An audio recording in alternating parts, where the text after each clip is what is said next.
İstiqbala gedirsən Bakı. Bugün biz buraya yığılmışıq. Nur Ocağı Ədəbi Məclisinin gözəl bir günüdür. Çünki noyabr ayı bizim üçün necə deyirlər, daha gözəl, ayların hamısı gözəldir, daha gözəl aydır. Çünki noyabr ayında ilk növbədə bizim Zəfər bayramımız, Bayraq bayramımız, yəni onlarla bərabər Nur Ocağı Ədəbi Məclisinin də gözəl bir necə deyirlər, günlər başlayır. Çünki bu günlər bizim şairlərimizin də doğum günlərinə təsadüf edir. Qulu müəllim Xaləddin oğlunun dünənləri ad günüydü. Onu səmimi qəlbdən təbrik edirəm.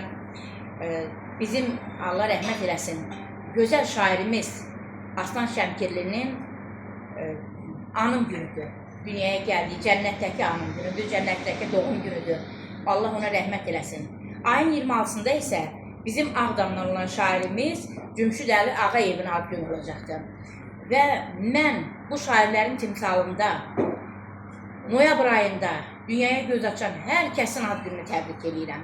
Nur Ocağı Ədəbi Məclisinin həqiqətən mən deyərəm ki, şaxəsi çox böyükdür.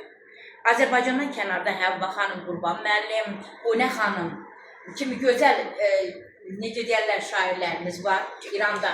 Həmçinin də Türkiyənin Həsəniyədə olan Fransada Həsəniyədə olan səfiri Məhməd İnankıl da Nur Ocağının şairidir və o həqiqətən indicə mənə zəng elədi. Bu tədbirimizə görə bizi təbrik elədi və ad günü olanları da deyildi, mənim adımdan təbrik elə. Və bugün mən bura bizim gözəl Nur Ocağının bütün şairləri adından, özü burada olmayıb, ürəyi burada olan şairləri adından hər kəsi təbrik edirəm. Ancaq bura yığılamağımızın bir səbəbi də vardır. Qoy onu da deyim ki, noyabr ayında bizim Aslan Şəmkirlinin 15-də doğum günüdür, cənnətdəki doğum günüdür. Və bu günü mən həqiqətən mən bu günü necə deyim, əvvəllər çox sevinçlə qeyd edirdik. Ancaq bu günü bir an necə deyim, həm sıxılaraq, həm çətinliklə qeyd edirəm ki, elə bir şairi itirmək asan məsələ deyil. Hər kəlməsi nəsihət, hər sözü dürr olan bir şair idi.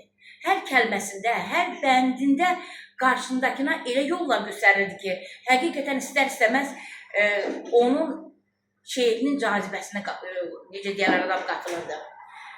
Aslan müəllim Allahdan rəhmət diləyirəm, qəbrin nurladı olsun və bugünkü tədbirimizdə də Aslan müəllimin gününü elan etmək istəyərdim, Rabilə xanım dedi və hər birinizə Allahdan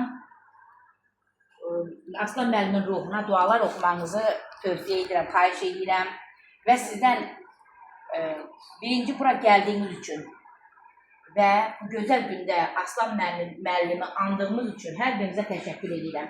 Və bizə bu şəraiti yaratdığı üçün də bax, Qədim Quba kafesinin, ailəvi kafesinin rəhbərliyinə də təşəkkürümü bildirirəm, sağ olsunlar onlar da.